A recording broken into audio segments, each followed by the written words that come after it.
In today's video, we are going to show you how to migrate your Trello boards into Clickup.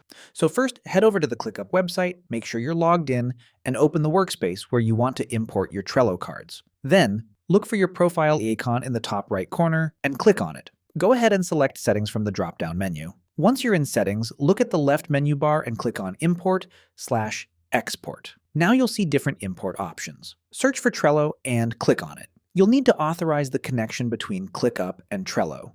After that's done, you can customize which specific boards you want to include. By default, it'll include all your boards, but you can change this if you want. Click Next when you're ready. From there, choose how you want your sections organized. You can set sections as status or sections as list. Click Next once you've made your choice. Now select the users for your imported boards. You can also invite new team members via email if needed. Go ahead and click Next. Finally, you'll see two important options. Choose whether you want to include archived cards and whether you want to import attachments from Trello. Click Complete to finish the migration. And that's how you migrate your Trello boards into Clickup. If this helped, drop a like and subscribe for more tutorials like this.